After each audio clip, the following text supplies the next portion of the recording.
Time for what? Experience in college. Time for reinforcement. Time for liftoff! Where nothing is impossible unless you think it is impossible. College. I have my college scholarship. Yes. Boom.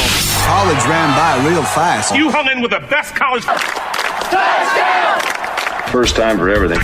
Well, what are you waiting for? What are you waiting for? Let's do this thing. Genius, let's do this thing! All right, everybody, welcome back to the show.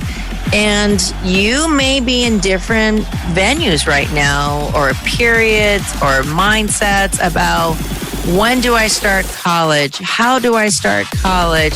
Do I go test out? There are more questions than answers out there. And you just got to know it's okay. Guess what? Even when you are old like me, very proud being over half a century old, you still have questions, and that's part of the journey.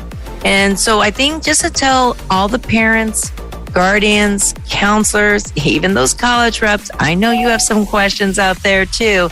And our most precious folks out there, our students, it's okay if you don't have all the answers, but the key thing is moving forward to getting some answers little by little. So it's not so cloudy. And one person to share their journey about how to move forward. Welcome again. We have Mia. Welcome, Mia, back to the show. Hey. So Mia, you already have gone to a college tour. You have attended some workshops, how to do college search. So today we decided as a team that we're going to talk about exploring colleges. So for those kids, because, you know, our parents or guardians who may not have certain student information systems at their school sites, what's a public one that everyone can use, that you've used, that you kind of want to give a shout out, and what makes it great, and what's some other resources to use? I, number one, always start with the college's own website. Number one, because that's where you get the most formative and most recent information is the websites. And also, if it looks bad, you kind of get an idea of what they care about. And if it's unorganized, then you kind of already know some things that are going on in school. That's a really big one. Also, you can find your college reps who you can email about more information. There's always going to be great information on that website. No, I think a lot of times students forget two things. They'll go to the main website, and if a school, I think you and I talked about Syracuse, there's so much. There's an undergrad where you get your bachelor's degree, a graduate program where you get master's degree or above. Like they even have an amazing law school. That's where President Biden got his law degree at. You could get lost, and there's two ways that I kind of guide students, like click on admissions, click on undergraduate, click on first year freshman, or use the search menu.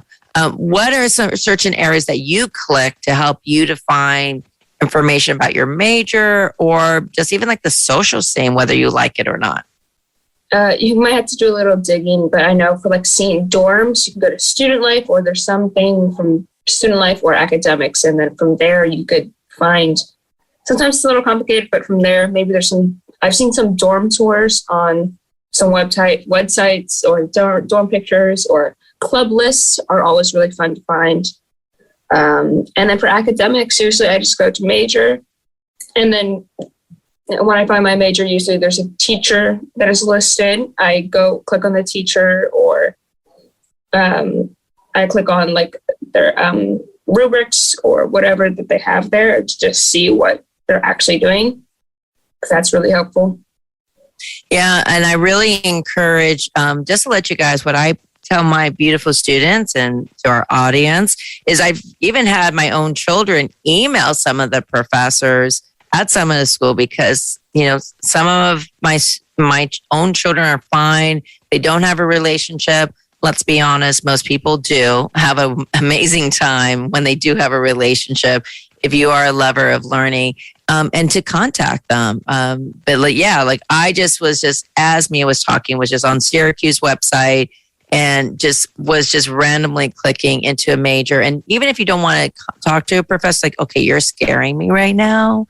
But just want to let you guys know you can. But you'll see courses like, I'll see like, oh, Caribbean Society since independence, seminar on social change. And that's just in one major, right? So I think that's something that's really cool. What's something that was really cool that you found on a website that you were surprised that you found? I think one time I did some digging and I found the campus's food menu. Yes. It took a lot of digging, but I got there somehow, and it was really fun to see what was being served that day. And sometimes they had reviews of the food, which was awesome, and they had the ingredients list, so that was really cool too. Food is a big deal. Whether you're having a good day or a bad day, and we all have that, but when your stomach's happy, it helps. It really helps. And also what helps from the pandemic, and it's not going away, virtual tours, virtual panels. So just click on that admissions website page, and there's a lot. And yeah, if a school's not going to dedicate a lot of information, especially for incoming students, about outcomes, about affinity groups, et cetera, then that's a question to see for you to ask that rep. You could just type in college rep to find out who is your rep for your regional area, or understanding the priorities of that school. Now, you were recently introduced, Mia, to a website actually sponsored by College Board. It's free for everyone, called Big Future. So there is a site on there that we played with, and they just recently this year uploaded their college search section. So what were your thoughts when you were playing with that?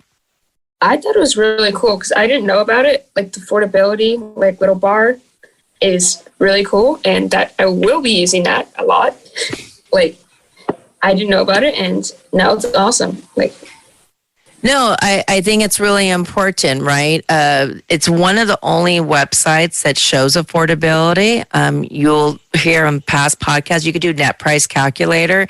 That's hard for a student or a parent to do that, especially if, and I'm speaking from experience, if you come from blended families, do those net price right away. So, because they're going to look at both of your guys' households to check out that information. But yeah, it's nice to have a guide, right? The affordability was 65, 75. So how does that feel for you as a student when we'll talk in a minute about another college search where there's a college search where you see schools, but you don't know what the affordability of a school is, versus here on Big Future, you could see okay, they meet 75% of need or 90% of need. How does that feel for you as you're searching, knowing that information, and then when you don't know that information? I think that's always on the top of my mind, other than, getting into college, is that affordability part. And knowing or having a tool to know the affordability or how much financial aid you can get is a really good step. And I think that narrows down a lot of schools. It makes your search a lot easier if you have a specific range that you need to fit. No, it really does. And the key word is financial need met. Financial need met. If I put in a random school's name on here, whether you're doing on College Board, College Scorecard, they'll give you a percentage of often how many students receive financial aid. Well, just to let you guys know, if I gave you $1, you got financial aid. If you only got loans, you got financial aid. So you always want to ask your rep, what's a percentage of students that meet their financial needs are met? Really, really important questions. If you're one of those fortunate households where you don't have need, but you like to have discounts, right? If you like your coupons, you guys probably think, do you even know, Mia, what a coupon is? I know what a coupon is, yes. Oh my God, thank God. Okay, I'm not that old yet. But right, if you want a discount, what's called merit aid, how many students get awarded merit aid, right? So I think that's something that's really smart to do. Now, Mia, at your school site, you do have a system called SCORE. Some schools have a thing called Navion, some have Maya Learning, et cetera. So what are your thoughts, and what is a tip, I think, to motivate other people to do this? Because, the reason why I think we're so blessed of having you as a junior is that a lot of people think, oh, I'll just wait till the summer before college.